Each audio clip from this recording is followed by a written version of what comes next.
নমস্কাৰ, মই আপিল ৰহমানৰ স্বাগতম জনাইছোঁ ইউটিউব চেনেললৈ। আজি আমি পঢ়িম ক্লাছ 7ৰ বিজ্ঞানৰ যিখন কিতাপ আছে আমাৰ বিজ্ঞান, তাৰে আজি আমি পাঠ 4টো কৰিম, পোহৰৰ সৈতে ধেমালি, ছাঁ আৰু প্ৰতিফলন।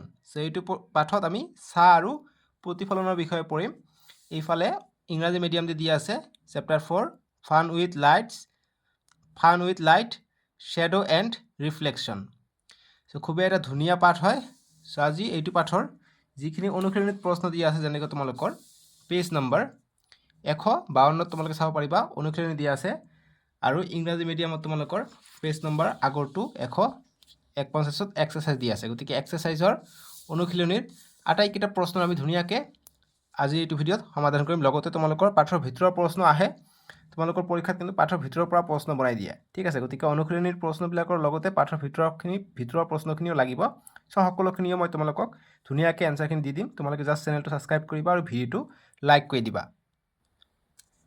যেনেকৈ অনুশীলনী আমাক দিয়া আছে, প্ৰথমতে আমাক MCQ দিয়া আছে, তাৰপিছত আমাক দীঘলীয়া প্ৰশ্ন, খালী ঠাই সেইবিলাক দিয়া আছে। প্ৰতিটো পাঠৰে অনুশীলনীৰ ওপৰত তোমালোকে চাবা যে পাঠটোৰ বিষয়ে কিছুমান কথা উল্লেখ থাকে, যেনেকুৱা তোমালোকে কি শিকিলা। ইয়াৰ পৰা তোমালোকৰ কিন্তু পৰীক্ষাত প্ৰশ্ন কটা হ'ব, ঠিক আছে। ঠিক একেদৰে ইংৰাজী মিডিয়ামৰ কাৰণে হোৱাট ইউ হেভ লাৰ্ণ তাৰ পৰা। প্ৰথমত মই অসমীয়া মিডিয়াম দি এইখিনি বুজাই দিওঁ, তাৰপিছত অনুশীলনী যিবিলাক প্ৰশ্ন আছে সেইখিনি মই তোমালোকক কৰাই দিওঁ। আৰু প্ৰথমত অসমীয়া মিডিয়াম দি সলিউশ্যনখিনি কৰাই দিওঁ, উত্তৰখিনি কৰাই দিওঁ, তাৰপিছত মই ইংৰাজী মিডিয়াম দি কৰাই দিম, ঠিক আছে।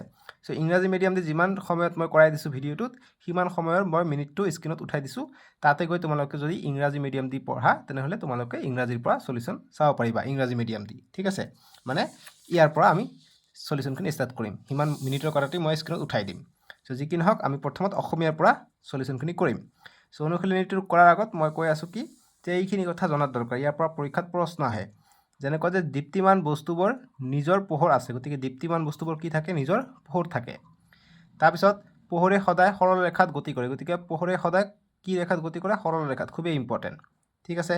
তেনেকুৱা প্ৰতিটো যিবিলাক পইণ্ট দিছে ন, প্ৰতিটো পইণ্টেই ইম্পৰ্টেণ্ট। যেনেকুৱা প্ৰতিফলন কাক বোলে, যদি পৰীক্ষাত প্ৰশ্ন আহে কি লিখিবা তোমালোকে ইয়াৰ পৰা, যে ধাতুৰ চিকমিকাই থকা পাত, দাপন আদিৰ দ্বাৰা পোহৰ দিশ পৰিৱৰ্তন হোৱাকে পোহৰৰ প্ৰতিফলন বুলি কোৱা হয়। বুজি পাইছেনে? খুবেই ধুনীয়া। তাৰপিছত যেনেকুৱা এইটো এটা ইম্পৰ্টেণ্ট 1 নম্বৰৰ কাৰণে, যে প্ৰতিবিম্ব আৰু ছাঁ একে নে, গতিকে একে নহয়। প্ৰতিবিম্ব আৰু ছাঁ কিন্তু একে নহয়, ঠিক আছে। গতিকে খুবেই ইম্পৰ্টেণ্ট। যেনেকুৱা সমতল দাপনে থিয় প্ৰতিবিম্ব গঠন কৰে, গতিকে পৰীক্ষাত প্ৰশ্ন আহিব যে সমতল দাপনে কেনেকুৱা, থিয় নে বিবৰ্ধিত নে ওলোটা প্ৰতিবিম্ব গঠন কৰে, গতিকে আমাক ক'ব লাগিব যে থিয় প্ৰতিবিম্ব গঠন কৰে সমতল দাপনে, ঠিক আছে। এই পইণ্টখিনি খুবেই ইম্পৰ্টেণ্ট। যেনেকুৱা এইটো এটা পইণ্ট খুবেই ইম্পৰ্টেণ্ট, যে পিনহল কেমেৰাৰ সহায়ত সূৰ্য আৰু আন দীপ্তমান বস্তুৰ প্ৰতিবিম্বৰ সৃষ্টি কৰিব পাৰি। পিনহল কেমেৰাৰ দ্বাৰা আমি কাৰ প্ৰতিবিম্বৰ সৃষ্টি কৰিব পাৰি, সূৰ্য, দীপ্তিমান বস্তু, যিকোনো দীপ্তিমান বস্তুৰ আমি প্ৰতিবিম্ব সৃষ্টি কৰিব পাৰি। আৰু পিনহল কেমেৰাত কিন্তু প্ৰতিবিম্ব ওলোটাকৈ দেখা যায়। বুজি পাইছেনে? এইখিনি পইণ্ট তোমালোকে পঢ়িবা আৰু নোট বনাই ল'বা, খুবেই ইম্পৰ্টেণ্ট। পাঠৰ ভিতৰৰ প্ৰশ্ন হিচাপে মই এইখিনি দি দিলোঁ। এতিয়া আমি অনুশীলনীৰ প্ৰশ্নখিনি আমি এনচাৰ কৰিম, কিয়নো অনুশীলনীৰ প্ৰশ্নখিনিও খুবেই ইম্পৰ্টেণ্ট। আমাক প্ৰথমত দিছে, তোমালোকে চাবা 1 নম্বৰ, যে শুদ্ধ উত্তৰৰ গ'লটো সম্পূৰ্ণকৈ পূৰ কৰা, গতিকে শুদ্ধ উত্তৰৰ গ'ল যিখিনি আছে আমাক পূৰ কৰিব দিছে। 1 নম্বৰ কৈছে যে তলৰ কোণটো পোহৰৰ কৃত্ৰিম উৎস, গতিকে পোহৰৰ কৃত্ৰিম উৎস এটা হৈছে স্বাভাৱিক উৎস, প্ৰাকৃতিক উৎস মানে প্ৰকৃতিৰ পৰা আহে, যেনেকুৱা সূৰ্যটো হৈছে এটা প্ৰাকৃতিক উৎস। এতিয়া কৈছে কৃত্ৰিম উৎস কোনটো, অপশ্যন এ দিছে সূৰ্যটো নহয়, প্ৰাকৃতিক হয়। জোনাকী পৰুৱা প্ৰাকৃতিক হয়। জেলি মাছ ইয়াৰো প্ৰাকৃতিক হয়। বৈদ্যুতিক বাল্ব, গতিকে বৈদ্যুতিক বাল্বটো হৈ যাব আমাৰ কৃত্ৰিম উৎস, কিয়নো বৈদ্যুতিক বাল্বটো বিদ্যুতৰ পৰাহে উজ্জ্বল হয়। গতিকে ডি হ'ব আমাৰ এনচাৰটো, সেইকাৰণে আমি ডি তেনেকৈ গ'ল দিম, ঠিক আছে। তাৰপিছত আমাক 2 নম্বৰ প্ৰশ্নটো দিছে যে ছাঁৰ গঠনৰ বাবে তলৰ কোনটো উপাদান প্ৰয়োজনীয় নহয়, গতিকে ছাঁ অৰ্থাৎ আমি যি আমাৰ গাৰ ছাঁ থাকে সেইটো শ্বেডোটো যাতে গঠনৰ বাবে তলৰ কোনটো প্ৰয়োজনীয় নহয়, গতিকে শ্বেডোৰ কাৰণে কি লাগে, পোহৰ লাগে। কোনটো প্ৰয়োজনীয় নহয় বুলি কৈছে। পৰ্দা থাকিলেহে আমাৰ শ্বেডোটো তাতে পৰিব, বা মাটিটো এটা পৰ্দা হিচাপে কাম কৰে। যেতিয়া সূৰ্যৰ পোহৰ মাটিত পৰে, আমাৰ ছাঁটো মাটিত দেখা যায়, সেইটো পৰ্দা হিচাপে কাম কৰে। লক্ষ্য বস্তু নহ'লে ছাঁ নপৰিব, গতিকে যিকোনো এটা লক্ষ্য বস্তু থাকিব লাগিব, নহ'লেতো ডাইৰেক্ট পোহৰ থাকিলে একো নপৰে। বস্তুৰ ৰং, গতিকে বস্তুৰ ৰংটো কি হয়, প্ৰয়োজনীয় নহয়, গতিকে বস্তুৰ ৰং কি হয় হওক, দেখাৰ দৰকাৰ নাই। ছাঁৰ কোনো ৰং নাথাকে, ছাঁ য'তে যাবা তাৰ এটা ডাৰ্ক অৰ্থাৎ ক'লা ৰঙৰ এনেকুৱা এটা ছাঁ পৰিব, এটা আকৃতি ল'ব, ঠিক আছে।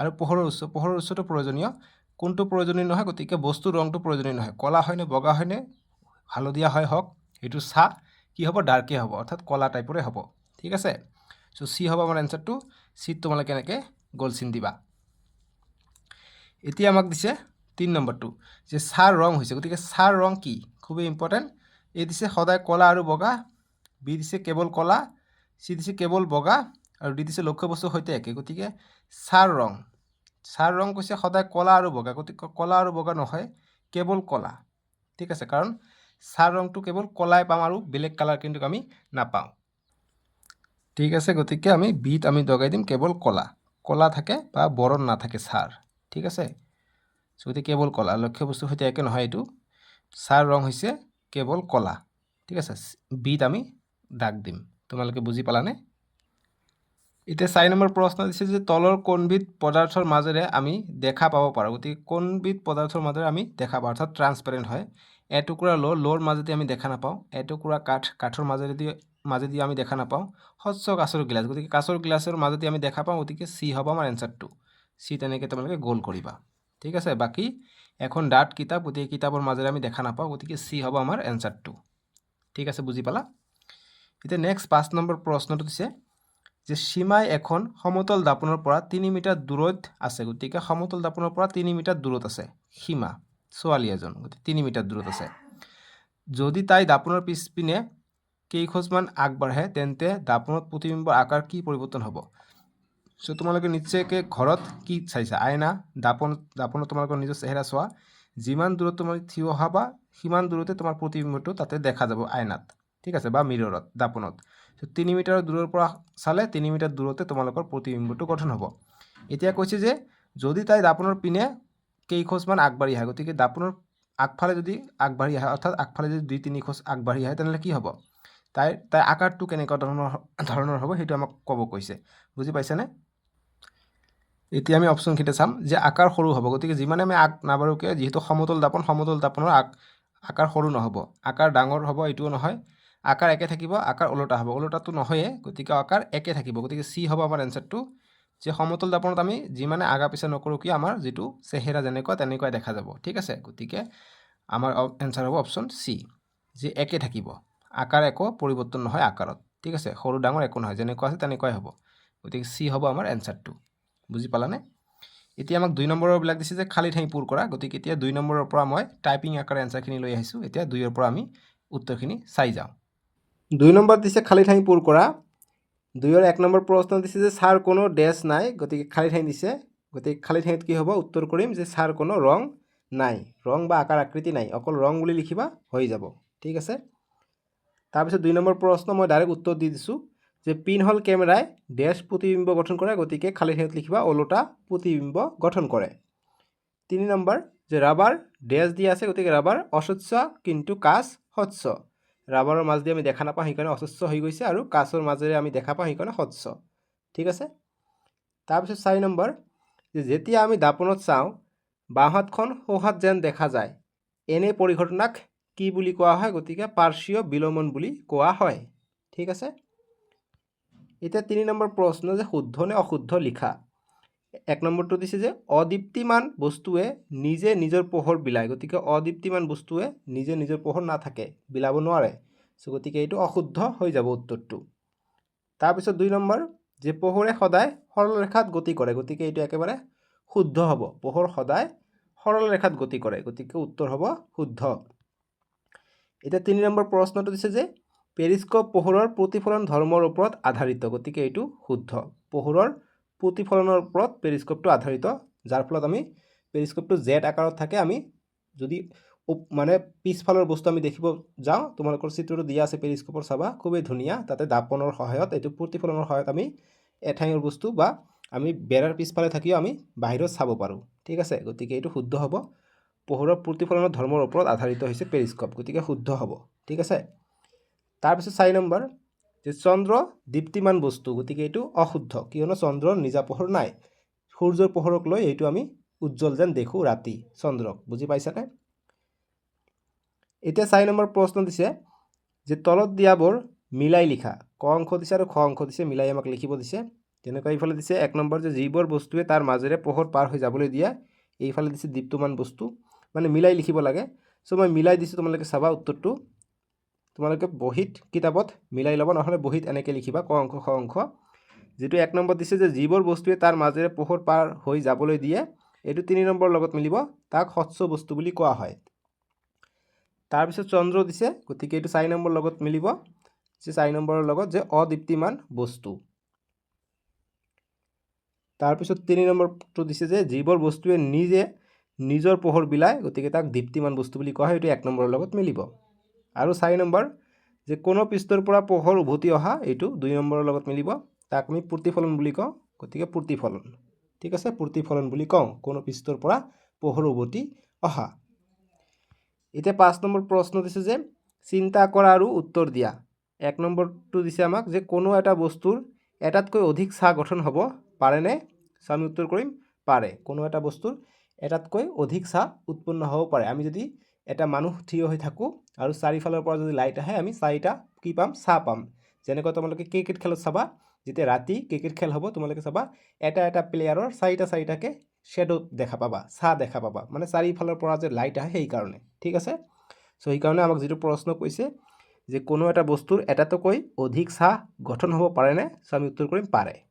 ঠিক আছে, এতিয়া 2 নম্বৰ প্ৰশ্ন যে ছাঁ এটা গঠন হ'বলৈ কি কি চৰ্তৰ প্ৰয়োজন? চ' আমি উত্তৰ কৰিম ছাঁ গঠনৰ বাবে চৰ্তবোৰ হ'ল 1 নম্বৰ পোহৰৰ উৎস, ছাঁৰ কাৰণে পোহৰ লাগিব।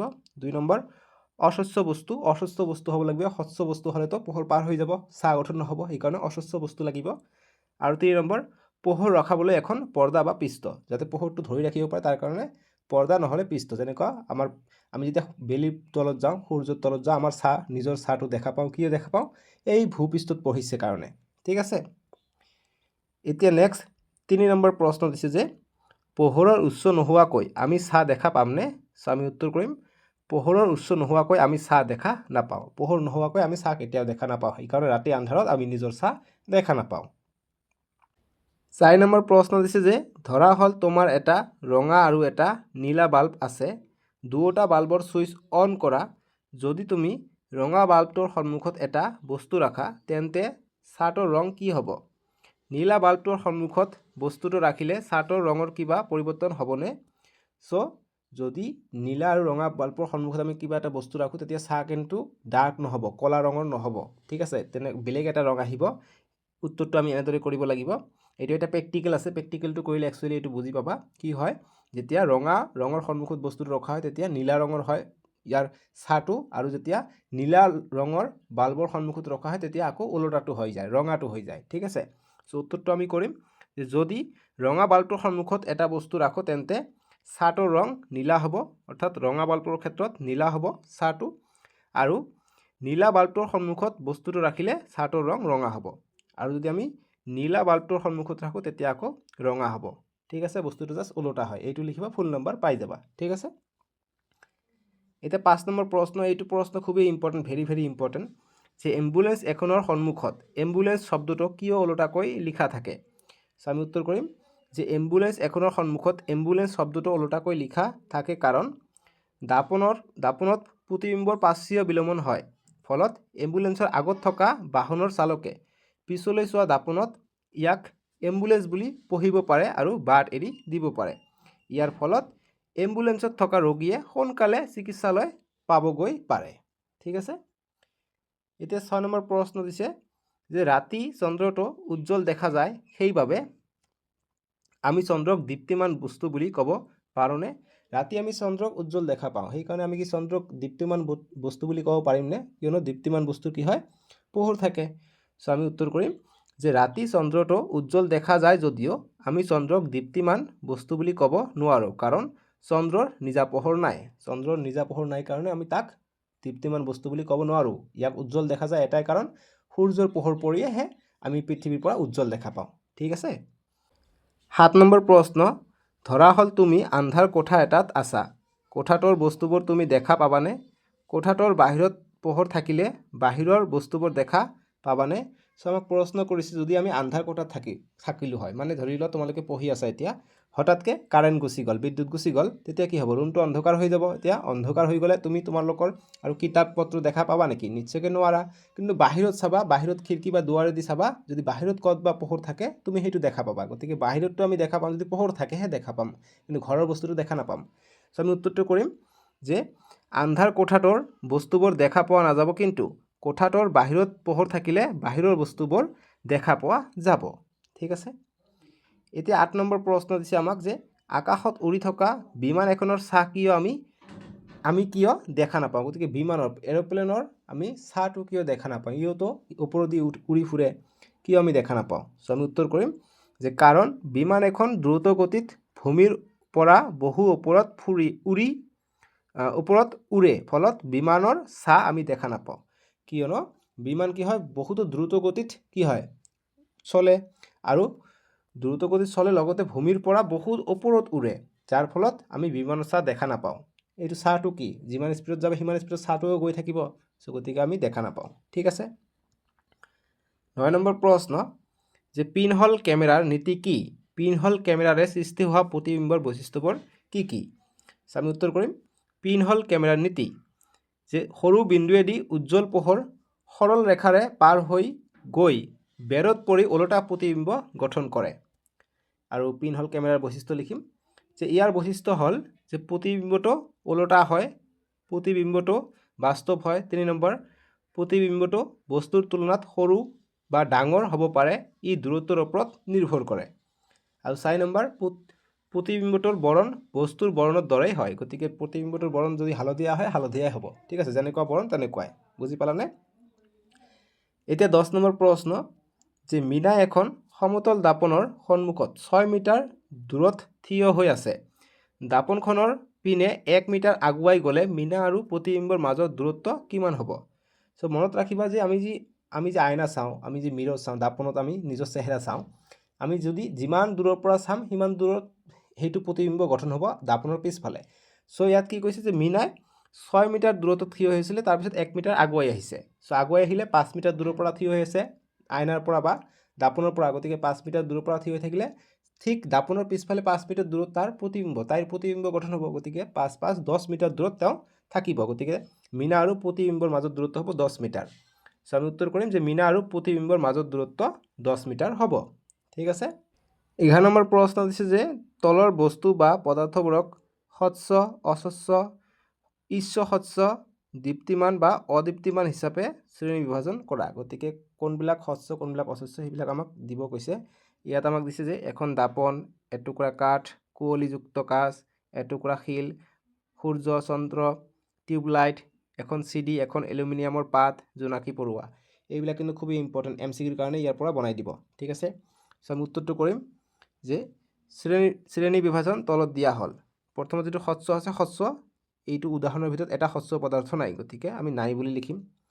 তাৰপিছত অস্বচ্ছ লিখিম যে এখন দাপন, এটুকুৰা কাঠ, এটুকুৰা শিল, এখন CD, এখন এলুমিনিয়ামৰ পাত, যিবিলাকৰ মাজেদি আমি চাব নোৱাৰোঁ বা পোহৰ পাৰ হৈ নাযায়, তাক আমি অস্বচ্ছ বুলি কওঁ। গতিকে এইবিলাকৰ মাজেৰে পোহৰ পাৰ হৈ নাযায়। ঠিক আছে।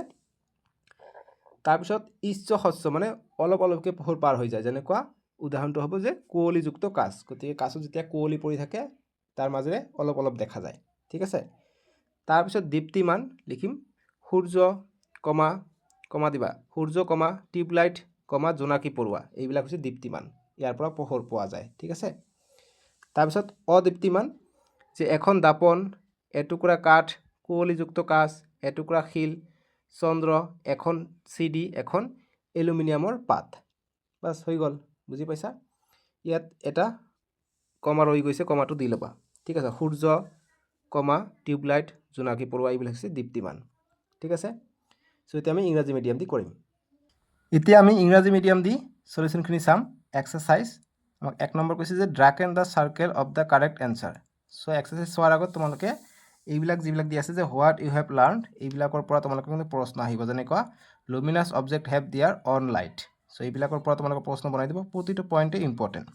ঠিক আছে। প্ৰতিটো পইণ্ট তোমালোকে ভালকৈ বহীত লিখি ল'ব লাগিব, যেনেকুৱা যে pinhole camera can be use to form image of the sun and other luminous object. গতিকে দ্বিতীয়মান আৰু ছানৰ যেতিয়া আমি ইমেজ ল'ব খোজোঁ কিহৰ সহায়ত লওঁ পিন হল কেমেৰাৰ সহায়ত লওঁ ইম্পৰ্টেণ্ট এইটো ঠিক আছে যিকি নহওক আমি এক্সাৰচাইজ আৰম্ভ কৰোঁ অনুশীলনী চ' আমাক ড্ৰাগ মানে দগাব কৈছে যে কোনটো সঠিক উত্তৰ MCQ এইবিলাক পৰীক্ষাৰ কাৰণে খুবেই ইম্পৰ্টেণ্ট 1 নম্বৰটো দিছে যে which of the following is an artificial source of light গতিকে আৰ্টিফিচিয়েল কোনটো হ'ব এ দিছে ছান বি দিছে ফায়াৰফ্লাই চি দিছে জেলিফিছ ডি দিছে ইলেক্ট্ৰিক বাল্ব গতিকে আৰ্টিফিচিয়েল কৈছে গতিকে ইলেক্ট্ৰিক বাল্বটো হ'ব আমাৰ এনচাৰটো বাকী ছান ফায়াৰফ্লাই জেলিফিছ এইবিলাক প্ৰাকৃতিক ডি হ'ব আমাৰ এনচাৰটো ঠিক আছে 2 নম্বৰ দিছে যে which of the following is not essential for formation of shadow গতিকে ছাঁ গঠনৰ কাৰণে কোনটো ইম্পৰ্টেণ্ট নহয় screen important object important colour of the object এইটো ইম্পৰ্টেণ্ট নহয় বাকী চ'ৰ্চ অফ লাইট ইম্পৰ্টেণ্ট গতিকে চিটো ইম্পৰ্টেণ্ট নহয় চ'ৰ্চ অফ লাইটটো মেইন আৰু ঠিক আছে চ' চ'ৰ্চ অফ লাইট নোহোৱাকৈ শ্বেডো ফৰ্ম হ'বই নোৱাৰে গতিকে কোনটো এসেনশিয়েল নহয় নট এসেনশিয়েল বুলি কৈছে চ' কালাৰটো এসেনশিয়েল নহয় কালাৰ অফ দ্য অবজেক্ট গতিকে এনচাৰ হ'ব চি ঠিক আছে চিত আমি কল কৰিম তাৰপিছত 3 নম্বৰ প্ৰশ্নটো দিছে যে colour of a shadow is গতিকে শ্বেডোৰ কালাৰ কি হয় ছাৰ ৰং কি হয় অলৱেজ ব্ল্যাক এণ্ড হোৱাইট নহয় অনলি ব্ল্যাক গতিকে অনলি ব্ল্যাক বি হ'ব এনচাৰটো only white same as that of the object গতিকে বি হ'ব আমাৰ এনচাৰটো গতিকে বিত আমি এনেকৈ কলা কৰি দিম তোমালোকে বুজি পাই আছানে 4 নম্বৰ প্ৰশ্ন দিছে যে which of these materials can we see through গতিকে কোনটোৰ মাজেৰে আমি দেখা পাওঁ এ পিচ অফ আইৰণ দেখা নাপাওঁ ৰডৰ মাজেৰে এ পিচ অফ উড কাঠৰ মাজেৰে দেখা নাপাওঁ এ গ্লাছ টাম্বেল গতিকে আমি কাঁচৰ মাজেৰে দেখা পাওঁ গতিকে চি হ'ব আমাৰ এনচাৰটো কাঁচৰ মাজেৰে গতিকে চিত আমি দগাই দিম বাকী এ থিন ব্লক গতিকে এ থিন বুক গতিকে কিতাপৰ মাজেৰে আমি দেখা নাপাওঁ গতিকে চিৰ মাজেৰে আমি দেখা পাওঁ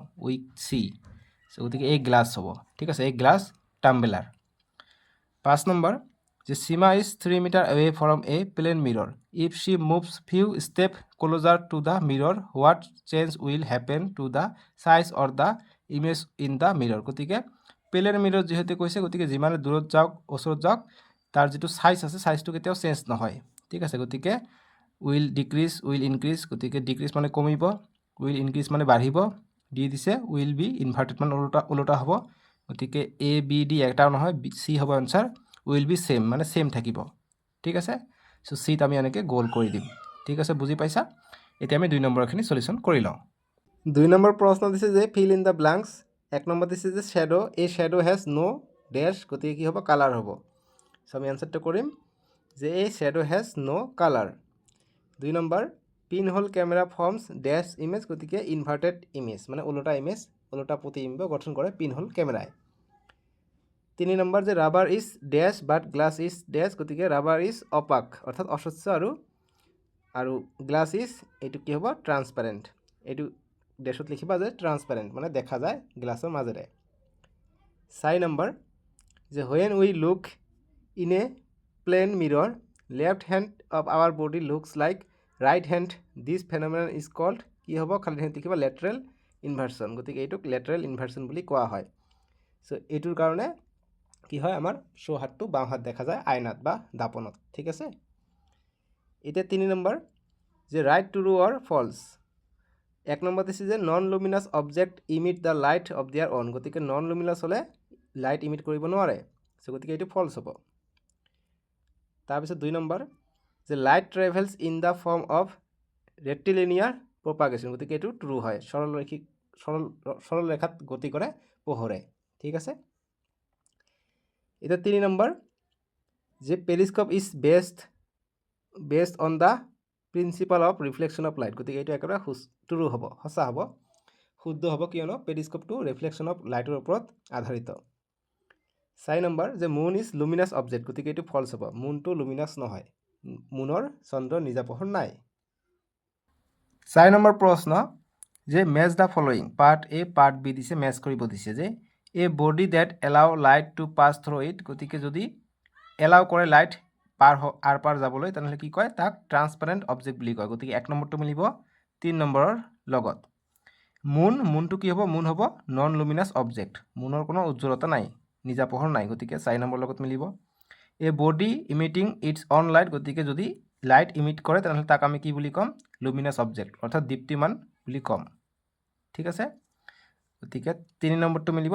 1 নম্বৰৰ লগত 4 নম্বৰ যে bouncing back of light from a surface গতিকে বাউন্সিং বেক মানে প্ৰতিফলন হোৱা অৰ্থাৎ ৰিফ্লেকশন বাউন্সিং বেক হ'লে তাক আমি ৰিফ্লেকশ্যন বুলি কওঁ 4 নম্বৰ মিলিব 2 নম্বৰৰ লগত ঠিক আছে এইটো মিলিব 2 নম্বৰৰ লগত বাস হৈ গ'ল 4 নম্বৰটো 5 নম্বৰ প্ৰশ্ন থিং এণ্ড এনসাৰ ভাবি আমাক এনসাৰ দিব কৈছে 1 নম্বৰ দিছে যে ক্যান এন অবজেক্ট মোৰ দেন ওয়ান শ্যাডো যে এটা লক্ষ্য বস্তুৰ বা এটা বস্তুৰ বহুত প্ৰতিবিম্ব থাকিব পাৰে না গতিকে আমি এনসাৰ কৰিম ইয়েস থাকিব পাৰে ক্ৰিকেট খেলত চাবা এটা এটা প্লেয়াৰৰ চাৰিটাকে প্ৰতিবিম্ব দেখা যায় তাৰপিছত 2 নম্বৰ যে what are the conditions needed for a shadow to be form গতিকে কণ্ডিশ্যন কি আছে যাতে কি হয় প্ৰতিবিম্ব গঠন হয় এনসাৰ কৰিম conditions needed for a shadow A number a light source B number an opaque object to block the light c number a surface where the shadow can be cast ঠিক আছে এটা 4 নম্বৰ 3 নম্বৰ প্ৰশ্ন যে can we see a shadow if there is no source of light so গতিকে answer হ'ব no যদি light না থাকে তাহলে আমি শ্যাডো দেখা না পাও ছা দেখা না পাও ঠিক আছে 4 নম্বৰ প্ৰশ্ন যে suppose you have a red bulb and a blue bulb if you switch on both the bulb and place an object in front of the red bulb what would be the color of the shadow if you place the object in front of the blue bulb what color would be the shadow be so আমি আনসারটো কৰিম ধুনিয়াকে যে এটো important প্ৰশ্ন লিখিম যে when red bulb switched on and place an object in front of the red bulb the color of shadow will be blue গতিকে red bulb লিখিলে blue shadow হ'ব সা হ'ব আৰু and if we place the object in front of the blue bulb the color of the bulb will be red গতিকে blue bulb হলে red হ'ব ওলোটা হ'ব ঠিক আছে এটা 5 নম্বৰ প্ৰশ্ন যে why the word ambulance is written inverted in front of an ambulance গতিকে ambulance তো কি ওলোটা ভাবে ইনভার্ট কৰি লিখা থাকে সো আমি आंसर কৰিম for drivers in front to read it correctly in their rear view mirrors যাতে পিছফালৰ ক্যামেৰাত পিছফালৰ যেটো দাপন থাকে দাপনৰ যাতে ড্ৰাইভাৰ জনে এম্বুলেন্সৰ আগফালে থকা গাড়ীৰ ড্ৰাইভাৰ জনে ভালকে পঢ়িব পাৰে এম্বুলেন্স আহিছে যাতে ৰাস্তা এৰি দিয়ে যাতে সময়মতে হস্পিটেললৈ গৈ যাব পাৰে ৰোগীটো সঠিক চিকিৎসা পাব পাৰে এই কাৰণে এম্বুলেন্সটো উলটাকে লিখা থাকে তোমালোকৰ যেতিয়া গাঁৱত বা চহৰত আহে তোমালোকে নিশ্চয়কৈ লক্ষ্য কৰিবা দেখিবা যে আগফালে এম্বুলেন্স উলটাকে লিখা আছে কিন্তু তোমালোকে দাপনৰ সহায়ত চাবা হেতু ভালকে দেখা যাব ঠিক আছে এটা 6 নম্বৰ প্ৰশ্ন যে moon appears to be bright at night does it mean that it is luminous object so আমি आंसर কৰিম no the moon is a non luminous object মানে মুনৰ কোনো নিজা পোহৰ নাই মানে চন্দ্ৰ 7 number suppose you are in a dark room will you see the thing available in the room will you able to see the things outside the room if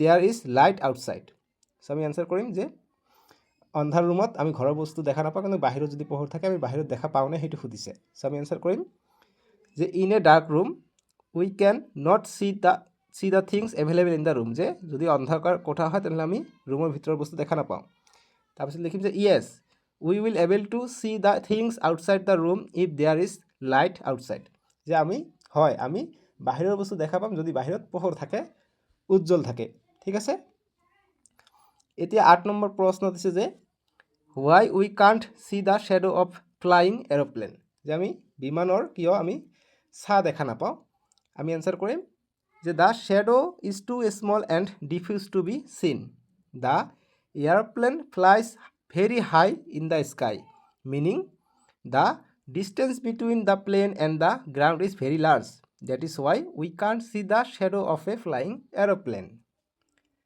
এটা 9 number প্ৰশ্ন যে what is the principle of a pinhole camera what are the characteristics of an image formed by a pinhole camera গতিকে pinhole camera নীতি কি আৰু তেওঁৰ বৈশিষ্ট্য লিখিব দিছে pinhole camera সো আমি आंसर কৰিম principle of the rectilinear propagation of light meaning light travels in straight lines এটো নীতি হ'ব pinhole camera আৰু characteristic বৈশিষ্ট্য লিখিম যে characteristics of the image বা pinhole camera ইয়াত লিখিবা যে characteristic of the pinhole camera বুলি লিখিবা ঠিক আছে এক নম্বৰ যে it is real can be formed on screen 2 number যে it forms inverted image বাস এই দুটা হৈ যাব আমাৰ পিন হোল কেমেৰাৰ ক্যাৰেক্টাৰিষ্টিক ঠিক আছে এটা 10 নম্বৰ প্ৰশ্ন যে Meena is standing in front of plane mirror at এ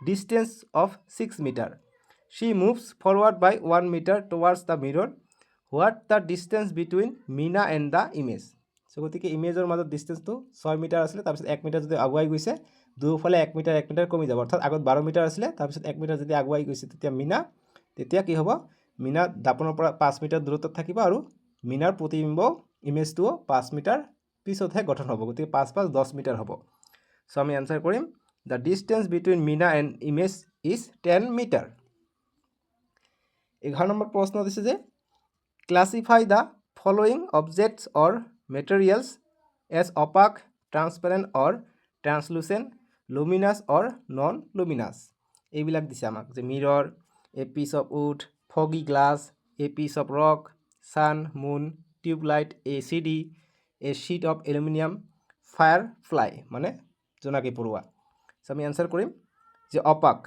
যে a piece of wood a piece of rock a sheet of aluminum a cd a mirror opaque মানে যিবিলাকৰ মাজেৰে আমি দেখা নাপাওঁ অস্বচ্ছ ঠিক আছে তাৰপিছত ট্ৰান্সপাৰেন্ট বা ট্ৰান্সলুসেন্ট মানে অলপ দেখা পাম বা ভালকে দেখা পাম তাৰ ভিতৰত এটা হ'ব ফগি গ্লাছটো হ'ব ট্ৰান্সলুসেন্ট ঠিক আছে মানে অলপ অলপ দেখা পাওঁ তাৰপিছত লুমিনাস লিখিম সান টিউবলাইট ফায়াৰফ্লাই এইবিলাক হৈছে লুমিনাস মানে উজ্জ্বল পোহৰ দিয়ে আৰু নন লুমিনাস মানে পোহৰ নিদিয়া কি হ'ব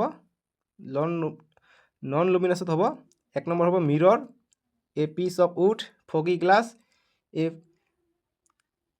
fire of rock sorry piece হ'ব a piece of rock moon এচিডি এ শিট অফ এলুমিনিয়াম ঠিক আছে এ পিস অফ ৰকটো চাই ল'ব কিতাপত আছে ঠিক আছে সো এইখিনি আছিলে আমি নেক্সট ভিডিঅ'ত তোমালোকৰ যেটো চেপ্টাৰ 5 আছে চেপ্টাৰ 5 টো স্ক্ৰিনৰ ৰাইট সাইডত উঠিব তাতে ক্লিক কৰি চাব পাৰিম নহলে ডেসক্ৰিপচনত দিয়া আছে তাতে ক্লিক কৰি চাব পাৰিবা আৰু তোমালোকৰ সুবিধাৰ কাৰণে প্লে লিষ্ট বনাই দিয়া আছে ঠিক আছে সো আজিলৈকে আহো দিয়ক বাই বাই টেক কেয়াৰ